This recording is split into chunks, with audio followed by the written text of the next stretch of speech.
في واحد المرات وانا كنت نتفرج في بودكاست تاع يوتيوبرز امريكيه، لفتني جمله بزاف حبيتها.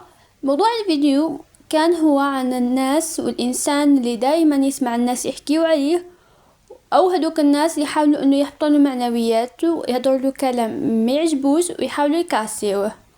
قالت في الفيديو تاعها على هذوك الناس قاعدين يحكيوا عليك، على قاعدين يحكيوا عليك باسكو شافوا فيك حاجه مختلفة، شوفوا فيك حاجة انت ماكش شايفها في روحك، شوفوا فيك امل انك ناجح وراح تنجح في حياتك. سي بوغ سا قاعدين يحاولوا يكاسيو فيك باش ما توصلش لافضل نسخة من روحك، باسكو شافوا فيك حاجة لامعة وبراقة، يحبوا يكاسيوك وما يخليوكش توصل افضل نسخة منها، ما يخليوكش توصل للنجاح، باسكو هما على بالهم بلي انت انسان قادر تنجح. انا هنا بوزيت على روحي سؤال، سقسيت روحي السؤال، علاه انا نحكي على انسان وكتاش نحكي عليه؟ بالك هذا السؤال صحيح اللي لازم نسقسيه لروحي. كتاش انا نحكي على انسان؟ اسكو كيشوف انسان فاشل، حياته تافهه، ما عنده حتى مستقبل، ما عنده حتى حاجه سبيسيفيك فيه، رايحه نحكي عليه؟ نو. كي خممت مع روحي بيان، قلت روحي بلي انا دائما نحكي على هذوك الناس المشهورين ولا الناس الاغنياء ولا الناس المحققين نجاح في حياتهم. هادو من نوعيه الناس اللي نحكي عليهم، حتى واذا كنت نحكي عليهم بشكل سلبي، هادو من نوعيه الناس اللي نحكي عليهم. على بيه حبيت ندير هذا الفيديو تاع اليوم. الفيديو تاع اليوم مش هو للناس اللي يحكيوا عليهم الاشخاص، يعني مش انتيا حكاو عليك، لانه هذا الموضوع سمعناه بزاف. هو صح موضوع مليح باسكو كاين ناس بزاف يتكسروا من هضره الناس وممكن ندير عليه فيديو، بس كاين حاجه اهم منه، هي الانسان اللي قاضي حياته كامل هو يحكي على الناس، سواء هذوك لي بيرسون راهم في الواقع تاعو ولا في السوشيال ميديا.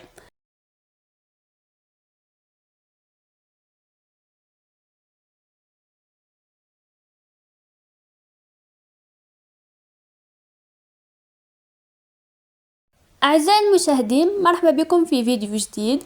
ولأن التغيير يبدأ من داخلنا، حبينا اليوم نحكي على موضوع حساس، اللي هو على الناس اللي يحسوا روحهم دايما قاضيين حياتهم هما يعسوا في ناس خلاف، يحكيوا عليهم، ينتقدوا فيهم، سواء لي بيرسون هادو راهم كاينين في الرياليتي تاعهم، دي كاميرات تاعهم، جيرانهم، اي انسان في الانتوراج تاعو، وبيان دي بيرسون راهم في السوشيال ميديا ولي ريزو سوسيو. اذا كنتي تعاني من هذا المشكل، سي با ان بروبليم، الفيديو هذا حنحاولوا انه نطرقوا لهذا الموضوع ونحاولوا انه نحلوه. اذا لاحظتي بلي تضلي تحكي لانسان وتنتقدي فيه، سقسي روحك سؤال، وهو علاه؟ لانه اكيد كاينه حاجه لامعه هو قدر يوصل لها وانت ما قدرتيش توصلي لها، كاينه حاجه الانسان هذا قدر يحققها وانت ما حققتيهاش.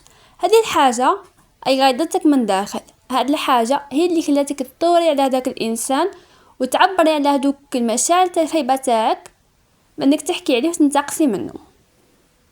وهذه الظاهره نشوفها سورتو عند النساء، هما اللي باغ اكزومبل كيشوفوا وحده ناجحه، ولا وحده باغ اكزومبل قدرت انها تزوج انسان مليح، ولا وحده خدامه، ولا وحده متصليه في روحها، يحاولوا ينتقصوا منها.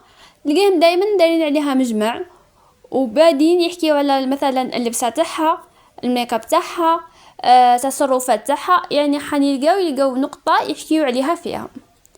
اكيد انتي درتيها في حياتك وحكيتي على انسانه، بس اول حاجه لازمك تقنعي من داخل قناعه بلي انتي مش حكيتي على هذيك الانسانه بالطريقه هذيك الخايبه باسكو هي انسانه خايبه وانسانه مش مليحه، نو، باسكو انتي عندك بروبليم، انتي عندك مشكل. صارحي روحك بلي انتي ممكن قرتي منها في نقطه، هاد الانسانه راهي بلو فوق عليك في حاجه، سي بور سا انتي راكي حكيتي عليها. مرات هي تكون ما عندها حتى حاجه، مي لا بيرسوناليتي تاعها وحدها خلاتك انك تخمي من داخل وتتزعزعي، باسكو عندها اون بيرسوناليتي تقدر تفرض روحها في اي بلاصه. ممكن هاد الحاجه انت مفتقرت لها، سي بور سا انت دائما تحكي عليها. اذا كنتي انسانه معمر راسك بها بزاف وتحكي عليها بزاف، هاد الانسانه كاينه حاجه عندها انت ما عندكش، لازم تصارحي روحك بها. سقسي روحك واش هو الحاجه اللي خلاتك تضلي تحكي على هذيك الانسانه. اكيد كي تقعدي مع روحك حتلقاي ان ريزو، حتلقاي السبه خلاتك انك تحكي على هاد البيرسون. لانه دائما نقول لكم انا كي تعرفي السبات الحاجه تقدري تلقاي الحل تاعها، كي تعرفي انت واش ناقصك تقدري تخدمي على هذيك الحاجه وتقدري ممكن تنسبيري من هذيك الانسانه بلا ما توهي الصوره تاعها، تحاولي تنسبيري منها الحوايج اللي يقدروا انه يفيدوك وتطوري روحك وتوصلي وين راكي حابه بلا ما تكسري اي انسانه خلاف. سورتو مرأة انها تحاول تهدر على مرأة خلاف وتكاسي فيها. حنا نساء نورمالمون ندعمو بعضنا في هذا المجتمع. هاد النقطه اللي ما نلقاهاش عند الرجاله، ما نلقاهمش يحكيو على بعضهم بالخايب وما نلقاهمش انه يقطعوا في بعضهم ويضحكوا على بعضهم قد ما نلقاها عند النساء. حنا نورمالمون ندعمو بعضنا مش العكس. كاين منكم اللي يقولوا نو ما كانش منها. دوك نعطيكم مثال ياكد لكم بلي حضرتي كاينه منها.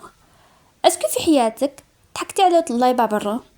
اسكو في حياتك قعدتي جبتيها مثلا 3 ايام 4 وجبتيها انك ايام بزاف ممكن شهر وانتي تحكي على وحده لقيتيها تطلب برا لانها لابسه قش مقطع وماهيش كاسله وجهها وممكن شعرها مش عادلته؟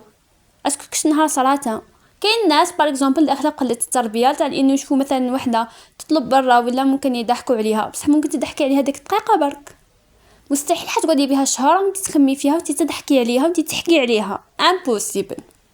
ديما نروحوا لهذيك الانسانه اللي قشها غالي وتلقى الميكاب تاعها غالي وعندك مسقمه شعرها بطريقه مليحه ونبداو انه نحاولوا ديما نضحكوا عليها ونحاولوا انه نقولوا انها ما تعرفش تنسق وكلش. مش كل مرات هو انه حنا ما عندناش باش نشريو هذاك القش، نضحكوا عليها بار اكزومبل لانه ديما تلقاها انها مشغوله مثلا انها تقرا، باسكو حنا ما قدرناش نقراو ونوصلوا لهذاك النيفو، قدرناش نكونوا مجتهدين كما هي. نقعدوا ننتقدوا في هذيك الانفلونسور ولا هذيك الانسانه المشهوره.